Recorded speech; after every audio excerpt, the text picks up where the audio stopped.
नमस्कार दोस्तों आज हम जिसके टॉपिक के बारे में बात करने वाले हैं वो है मिथ्स, जो कि कॉलेज के स्टूडेंट्स जो होते हैं उनको या फिर स्कूल स्टूडेंट्स जो होते हैं उनको होते हैं कि कंपनी के बाद जाने के बाद हमारे को ये मिलने वाला है, हम ऐसा कुछ करने वाले हैं। तो वो सारे जो मिथ्स हैं वो मैं क्लियर करूँगा आज। तो दोस्तों, मेरा नाम है भावुक अरोरा और आप देख रहे हैं टेक्निकल टॉक।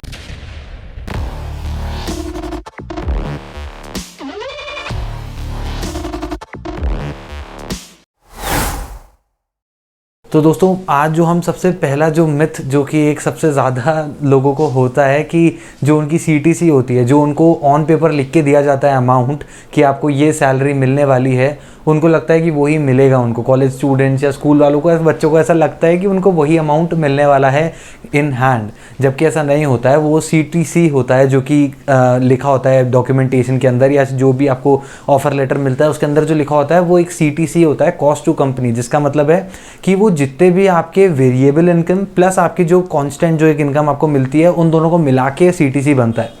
तो जो वेरिएबल इनकम है वो कम भी हो सकती है, ज़्यादा भी हो सकती है, या फिर ये कह लें कि वो आपको अमाउंट हाथ में मिलता नहीं है, वो सिर्फ कुछ टाइम में आप उसको यूज़ कर सकते हैं। फॉर एग्जांपल हो गया, अभी जैसे चल रहा है कि हमारा रेंट अलाउंस हो गया, HR हो गया, ये सारे जितने भी अलाउंसेस होते हैं ये इसके अंदर कवर होते हैं। और भी बहुत सारी चीज़ें, फॉर एग्जांपल अभी जैसे हमारा इंटरनेट के बिल्स चल रहे हैं वर्क फ्रॉम होम में, वो भी उसके अंदर आ जाता है। प्लस जो कांस्टेंट होता है वो आपका इन हैंड होता है, वो आपको मिलता है टैक्स कटने के बाद, अगर आप उसमें स्लॉट में आते हैं तो जो CTC है वो ऐसा नहीं है कि अगर आपको उन्होंने बोला है कि वो आपको 15 लाख देंगे, आपका जो पैकेज है वो 15 लाख है, तो आपके हाथ में 15 लाख ही आने वाला है। कट कुटा के आपके हाथ में 8 से 10 लाख के आसपास ही आएगा। जो 5 लाख के ये कह लें, मतलब वो उसके अकॉर्डिंग होता है, वेरिएबल्स के अकॉर्डिंग होता है। तो 10 से 12 लाख ऐसा कह लें कि इसके बीच में ही आपको मिलेगा। तो आप ऐसा ना सोचें कि आपके अगर 15 लाख बताइए CTC तो आपको उतना ही अमाउंट मिलने।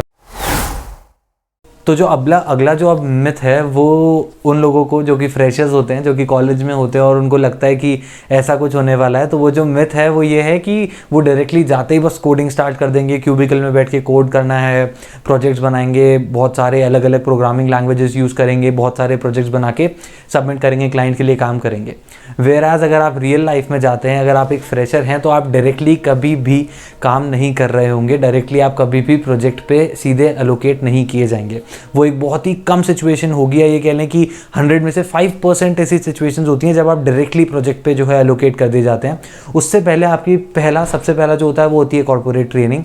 तो वो जो कॉर्पोरेट ट्रेनिंग होती है उसके अंदर वो आपको बेसिक्स आपके जो क्लियर करते हैं related to all software hardware, इन सब से रिलेटेड आपके जो बेसिक्स हैं वो क्लियर किए जाते हैं। उसके बाद जो है हमारा जो सॉफ्ट स्किल्स हैं, कम्युनिकेशन स्किल्स हैं, उनको इम्प्रूव करने के लिए हमारा जो है वो किया जाता है, पूरी ट्रेनिंग की जाती है उससे रिलेटेड। उसके बाद जाके आप प्रोजेक्ट में एलोकेट होते हैं। बहुत सारी कंपनीज़ में ये वाला प्रोसेस होता है, कुछ कंपनीज़ में हो सकता है कि और भी ट्रेनिंग्स होती हों, टेस्ट होते हों, उन टेस्ट से रिलेटेड फिर आपको जो है प्रोजेक्ट एलोकेट किए जाएंगे। उसके बाद जो अब नेक्स्ट मिथ आता है वो ये है कि सिर्फ कोडिंग करनी है यार, कंपनी में जाना है, एज ए सॉफ्टवेयर इंजीनियर जा रहे हैं, एज ए ट्रेनी जा रहे हैं, एसोसिएट ट्रेनी जा रहे हैं, तो क्या है बस कोडिंग करनी है जाके, और क्या है, और तो कुछ हमारे को करना ही नहीं होता है। चले एक काम कर, 200 रुपए दे और 50 रुपए काट ओवर एक्टिंग के वजह। वेराज ये बिल्कुल गलत है। ऐसा कुछ नहीं है कि आपको सिर्फ कोडिंग करनी होती है, माना आपको कोडिंग करनी होती है, बट ऐसा नहीं है कि सारी ही कोडिंग करनी है। तो आउट ऑफ 100% 50% जो है वो कोडिंग को आप ये समझ लीजिए दे दीजिए, और बाकी का जो 50% है वो होता है क्लाइंट से डिस्कशंस, क्लाइंट की प्रेजेंटेशंस, क्लाइंट्स को समझाना कि अच्छा इस प्रोडक्ट को आप यूज़ कर सकते हैं, इस रिसोर्सेज को आप यूज़ कर सकते हैं अपने लिए, और उसके बाद उसको डॉक्यूमेंटेशन में कन्वर्ट करना, जो आप कोड कर रहे हैं उसको भी डॉक्यूमेंटेशन में कन्वर्ट करना, मेल्स लिखना, पूरे टाइम मेल्स करते रहना, डिस्कशंस टीम के साथ कि भाई ऐसा ऐसा करने वाले हैं अपन आगे। तो ऐसा नहीं है जो कोड होता है सिर्फ हमको बस जाके कोड करना है क्यूबिकल में बैठ के, घर पे बैठ के, अब जब वर्क फ्रॉम होम चल रहा है तो, जबकि ऐसा नहीं है। सिर्फ 50% या मैं ये कह लूँ कि 30 to 40% जो होता है वो कोड होता है, लॉजिक बिल्डिंग आपका होता है। बाकी जो होता है वो होता है डिस्कशन, डॉक्यूमेंटेशन, जो क्लाइंट इंटरेक्शन होता है वो सारा कवर किया जाता है उस 50% के अंदर। तो डॉक्यूमेंटेशन एक बहुत ही इंपॉर्टेंट रोल प्ले करता है। अगर आप ऐसा सोच रहे हैं कि आप बस जाते ही कोड करेंगे तो ऐसा बिल्कुल नहीं है।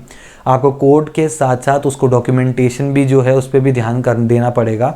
आपको डॉक्यूमेंटेशन ज़रूर बनाना पड़ेगा, बिकॉज जो भी आप कोड कर रहे हैं, जो भी आप प्रोजेक्ट पे वर्क कर रहे हैं, वो डॉक्यूमेंटेशन इसलिए बनाया जाता है सो दैट अगर कोई और आता है, कोई फ्रेशर आता है या फिर अगर आपका प्रोजेक्ट किसी और के पास जाता है तो एटलीस्ट जो आपने पुराना काम किया है वो डॉक्यूमेंटेशन से वो जो भी बंदा है, जो भी कंपनी में एम्प्लॉयज़ हैं, वो देख के समझ सकते हैं कि ओके ये जो डॉक्यूमेंटेशन है इसके बेसिस पे ऐसे किया गया है, सारा कुछ हमको ये चीज़ें यहाँ मिलेंगी। तो वो जो डॉक्यूमेंटेशन है वो बहुत ही ज़्यादा इंपॉर्टेंट होती है। तो आप ऐसा बिल्कुल मत सोचिएगा कि आप सिर्फ कोडिंग कर रहे हैं। उसके बाद जो अब नेक्स्ट जो टॉपिक है वो लोगों को लगता है कि 9 to 5 जॉब है तो 9 to 5 काम ही काम करना है, बस पूरे टाइम सांस लेने की भी वो नहीं है, सिर्फ काम करते रहेंगे और कुछ हम कर ही नहीं सकते, हमारा जो इंटरेस्ट है, हमारा जो पैशन है उस पर हम ध्यान ही नहीं दे सकते। वेराज ये भी एक बहुत ही गलत सोच है, बिकॉज ये जो मिथ है ये बहुत ही ज़्यादा फैल रहा है, बिकॉज लोगों को लगता है कि अपना पैशन फॉलो करो, 9 to 5 के रूटीन से निकलना है, जबकि इतना ज़्यादा भी प्रेशर नहीं होता है 9 to 5 रूटीन में। अगर आप ध्यान से देखें तो 9 to 5 रूटीन के अंदर ऑब्वियसली एक जो ह्यूमन है वो 4 से 5 घंटे ही मैक्सिमम जितना अमाउंट अपना जो दे सकता है, आउटपुट दे सकता है, सोच सकता है चीज़ों के बारे में, वो 4 से 5 घंटा है। तो ये जो 8 से जो 9 घंटे हैं ये इसलिए ही दिए गए हैं सो दैट आप बीच में ब्रेक ले पाएँ। तो ऐसा कुछ नहीं है कि आपको 9 to 5 बस काम ही करना है डेस्क पे बैठ के अपनी, आप बीच में ब्रेक्स ले सकते हैं। आप बीच में आपका जो पैशन है, फॉर एग्जांपल आप गिटार बजा रहे हैं, आपका सिंगिंग है, यूट्यूब चैनल आपका है या फिर ऐसा कुछ भी है, तो आप उस पर भी वर्क कर सकते हैं। उससे क्या होगा कि आपका जो दिमाग है आपको एक ब्रेक थ्रू मिलेगा। एक ब्रेक थ्रू मिलने से क्या फ़ायदा होगा कि हमारा जो माइंड है वो फ्रेश होगा और हम हमारा जो काम है वो और ज़्यादा इफेक्टिव वे में कर पाएंगे, हम और ज़्यादा प्रोडक्टिव होंगे। सो रादर देन अगर आप सोच रहे हैं कि आपको 9 to 5 जॉब करनी है तो आपको पूरे 8 या 9 घंटे काम करना है, तो ऐसा बिल्कुल नहीं है। आपको सिर्फ मैक्सिमम, और ये जो मैक्सिमम आपको 3 से 4 घंटा, और हो सकता है कुछ कुछ दिन, फॉर एग्जांपल डिप्लॉयमेंट का टाइम हो गया या टेस्टिंग हो गई, जो प्रोडक्ट है वो रिलीज़ हो रहा है, उस टाइम हो सकता है कि ये 9 to 5 8-9 घंटे से शायद 10-12 घंटे भी चला जाए। तो ऐसा कुछ नहीं है कि सिर्फ कुछ सिर्फ 3-4 घंटे ही काम करना है रोज़।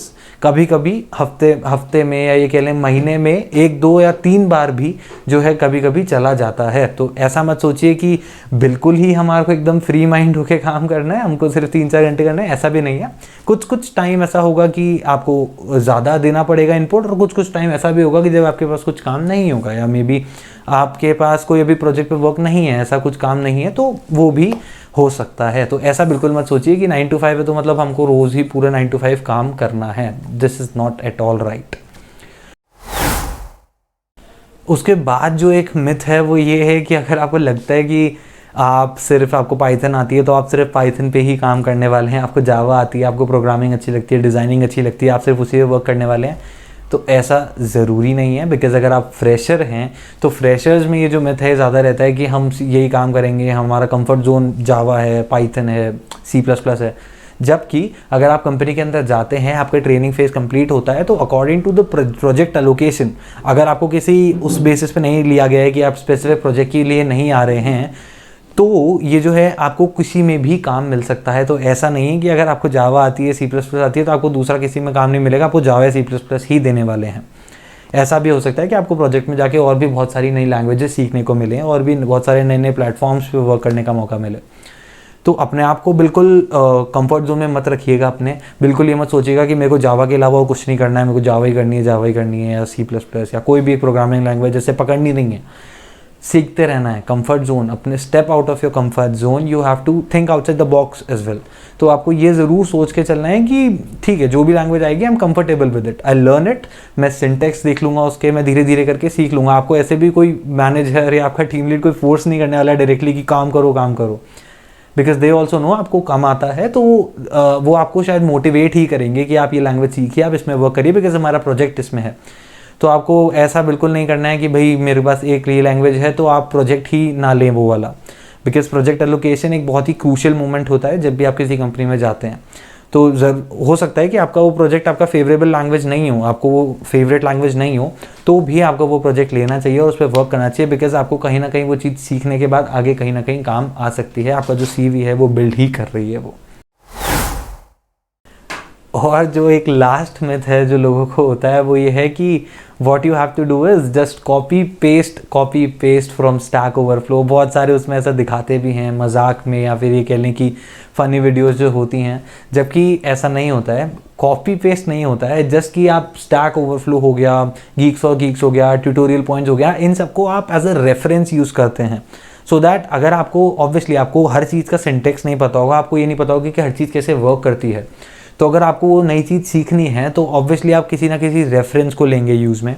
तो वो जो है एक रेफरेंस का काम करते हैं, एक रेफरेंस पॉइंट हम कह सकते हैं, वहाँ पर जाके हमको मोस्टली चीज़ें मिल जाती हैं। तो रादर देन कॉपी पेस्टिंग, उसके पीछे लॉजिक बिल्डिंग भी होता है, उसके पीछे हमारे को और भी बहुत सारी चीज़ें करनी होती हैं, जैसे कि हमारा जो काम चल रहा है, हमारा जो प्रोजेक्ट चल रहा है, या फिर ये कह लें हमारी जो प्रोग्राम्स चल रहे हैं, उन प्रोग्राम्स के बेसिस पे हमको उस पूरे सिंटैक्स को यूज़ करना होता है। तो ये भी लॉजिक बिल्डिंग का पार्ट होता है। तो रादर देन अगर आप सोच रहे हैं कि सिर्फ कॉपी पेस्ट करना है, ज़्यादा तो कोई मेहनत का काम है नहीं, तो ऐसा नहीं है। आपको वो चीज़ सीखनी पड़ेगी, उसके हिसाब से अपना लॉजिक बिल्ड करना होगा और उसके हिसाब से अपने प्रोग्राम में उसको यूज़ करना होगा।